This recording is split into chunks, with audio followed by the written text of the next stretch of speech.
Ravako malala ao amin'ny tompo ho ampitomboana mandrakariva ho aminareo anie ny fahasoavana sy ny fiadanana avy amin'ilay Andriamanitra raisy Jesoa Kristy tompontsika. Amen. Ivavaka isika. Andriamanitra rainay masina sy tsara indrindra, misaotra sy mideranao zahay, nomenao zao herinandro vaovao izao, kanefa ihany koa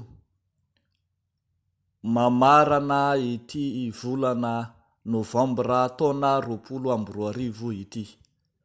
Misaotranao zay Andriamanitro noho ny fahasoavana zay arotsakao eo amin'ny fiainanay, fa indray mametraka eo ambany fahasoavanao, ny tena fo fanahy, ny saina, ny ainay,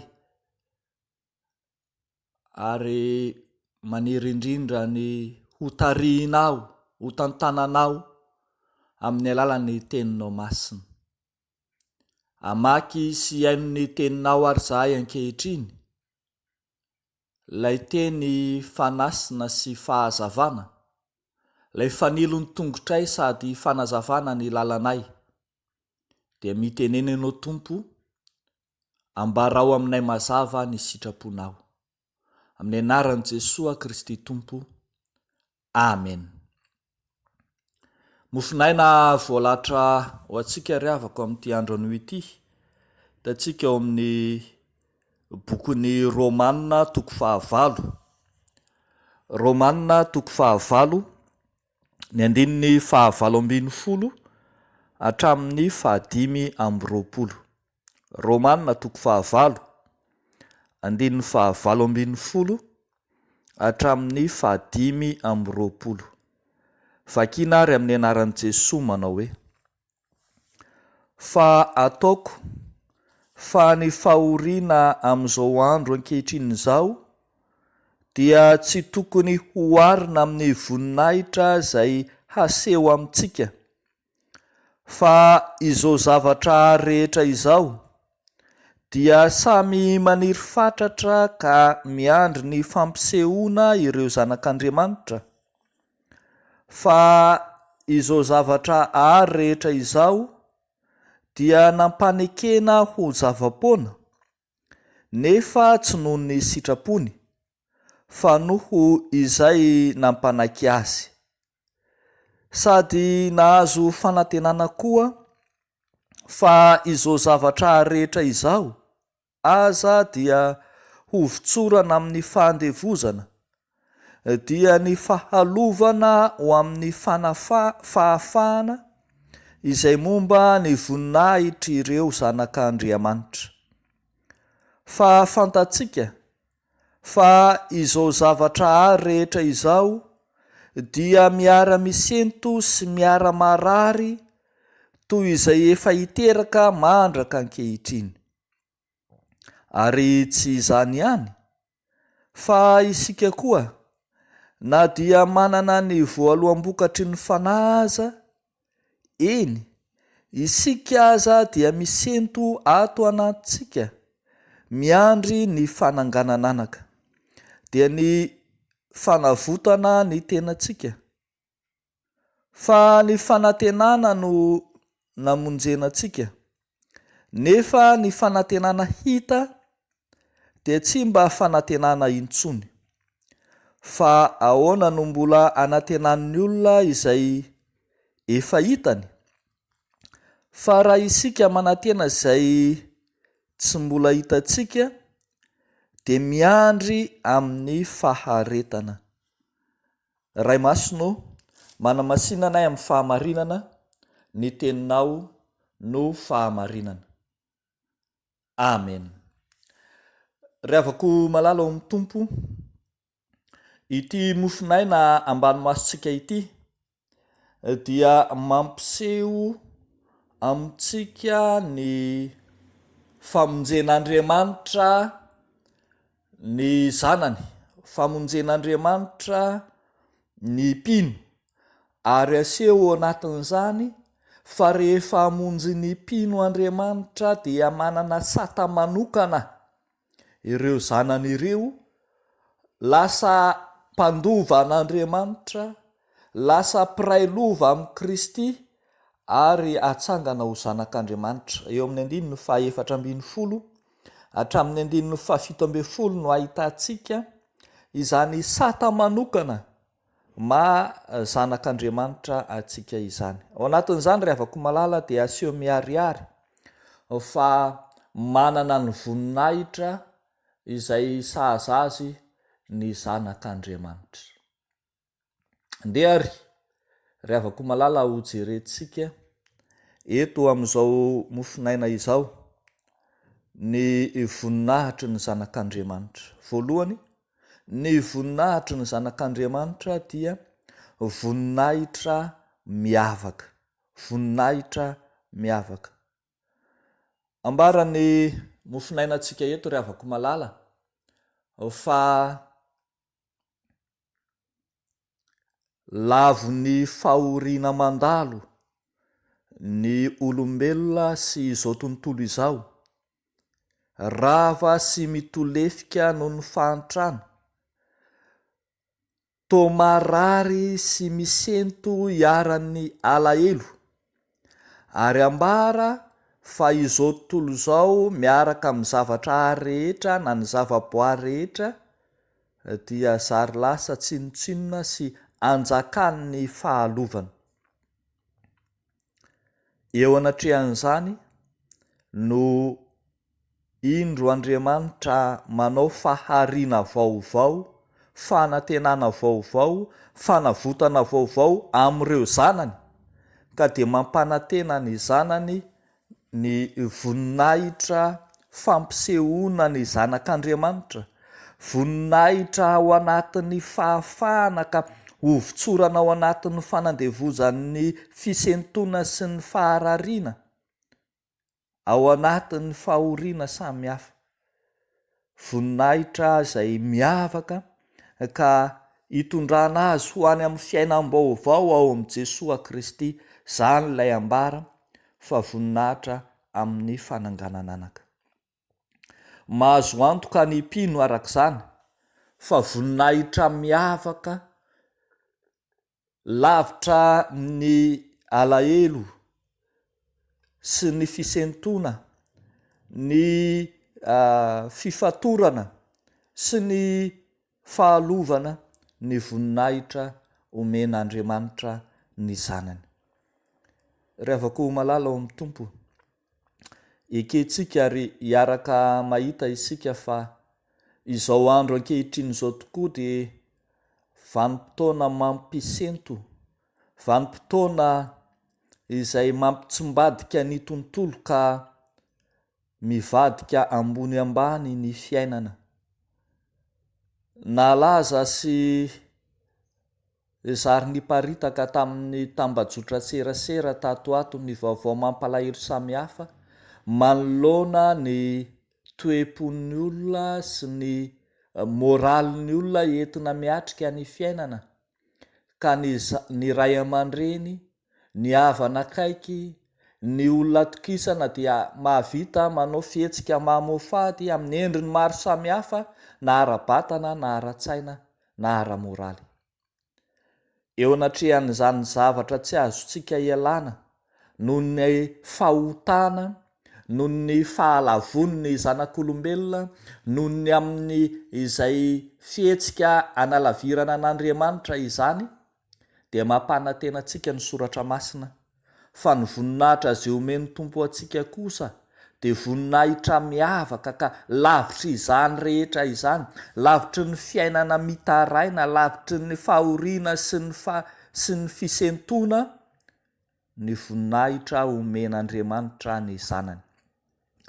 Ny voninahitra omen'Andriamanitra ny zanany dia voninahitra amin'ny mahazanak'Andriamanitra azy, amin'ny mampanovana azy, eny, amin'ny mampiray lova ny Kristy azy.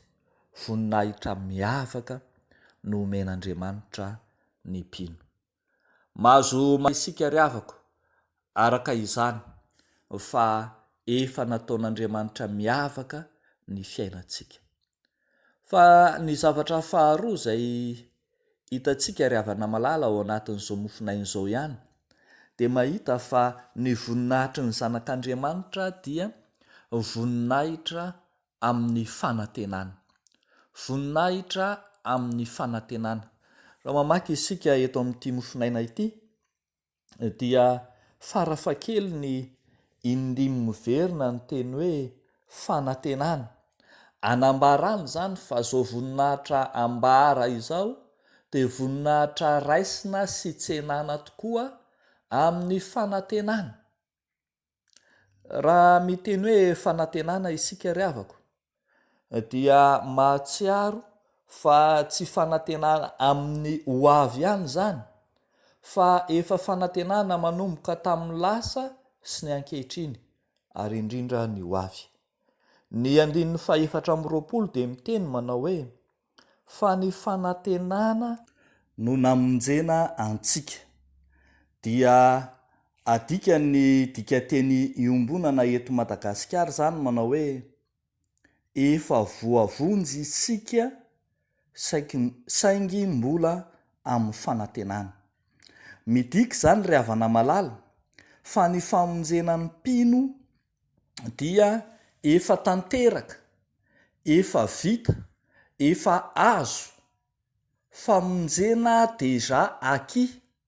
Zany no hitantsika eo, satria efa no tanterahan'i Jesosy teo ambony hazo fijaliana ho fanavotana ny olona rehetra. Tsy misy ady hevitra azo atao intsony zany momba ny famonjena, fa efa vita ny amin'izany.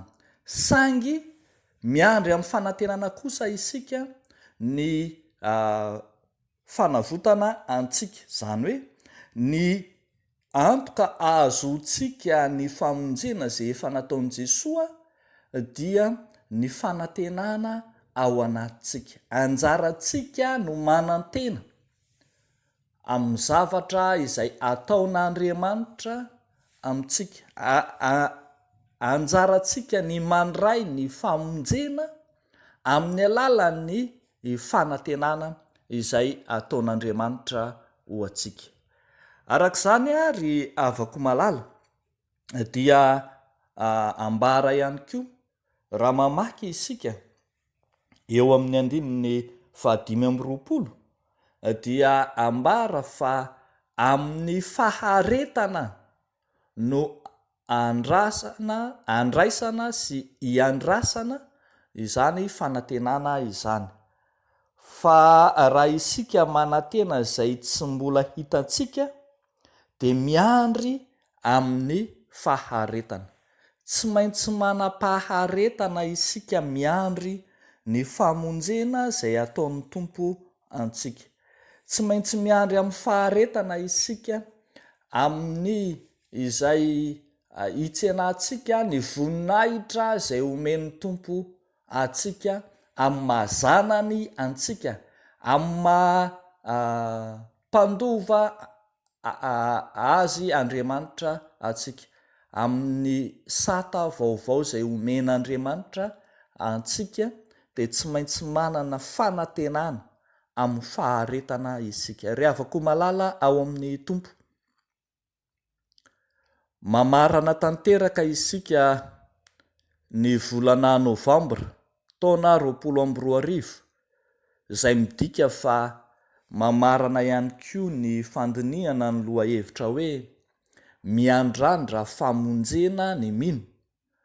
Saingy na mamarana ny volana sy ny lohahevitra toy izany ary isika dia manomboka kosa ny fankalazana ny advento, manomboka ny fankalazana ny vanim-potoana na ny taom-piangonana advento izay vanim-potoana ny fanantenana eo anivon'ny fiangonana, vanim-potoana ny fanantenana ny famonjena izay ataon'Andriamanitra amin'ny alalan'ny fahatongavan'i Jesosy Kristy olona, fahatongavan'i Jesosy Kristy tetỳ ambonin'ny tany hamonjy izao tontolo izao.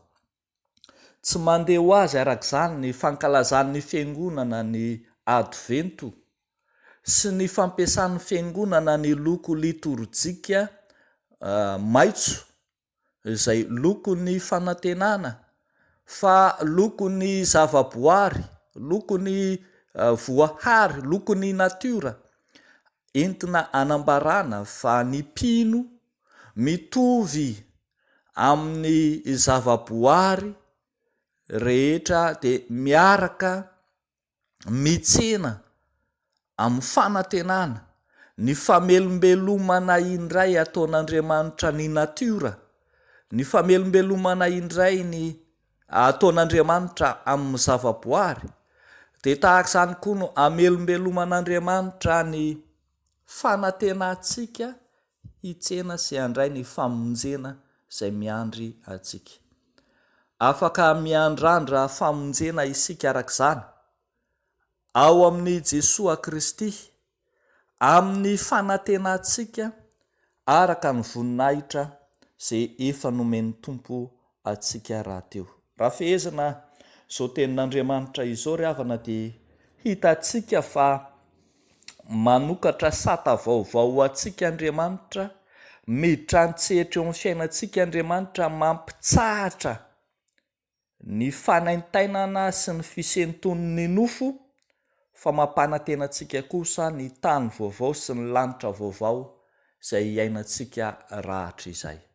Dia ho an'Andriamanitra irery ihany ny voninahitra, fa ho amintsika kosa izany tenin'Andriamanitra izany, hivavaka isika. Misaotra anao izay Andriamanitra noho ny fitiavanao ka hanomezanao anay sy hampanantenanao anay ny fiainana vaovao miaraka aminao Andriamanitra. Misaotra anao zahay fa mahatsiaro, fa raisinao ho zanakao, andovanao ho mpiray lova amin'ny Jesosy Kristy zanakao. Ankehitriny izahay dia maneho ny fahavononanay, anaiky ny fiainanay hidiranao an-tsehatra ka anatsaranao ny fanaintainanay, fa anananay koa fanantenana ny amin'ny famonjenao. Ankehitriny Andriamanitra dia mitondram-bavaka ity herinandro vaovao ity izay diavin'ny mpianakavin'ny finoana, mivavaka ho an'ny isa-tokantrano, isa-tokonam-baravarana, mivavaka ho amin'ny asa mandraharaha izay ataon'ny tsiraray, ka dia tahinao Tompo ny asa ho an'ny mpiasa, ny fianarana ho an'ny mpianatra, ny fikarakarana tokantrano sy ny fikarakarana samihafa ao anatin'ny ankohonana sy ny fianakaviana. Ataonay sy angatahanay amin'ny anaran'i Jesosy izany vavaka izany, ary ataonay amin'ny fanantenana anao Andriamanitra miasa eo amin'ny fiainanay. Dia ho an'Andriamanitra irery ihany ny voninahitra, ho anao ny dera sy ny laza hatramin'ny taloha indrindra sy ankehitriny ary mandrakizay. Amen.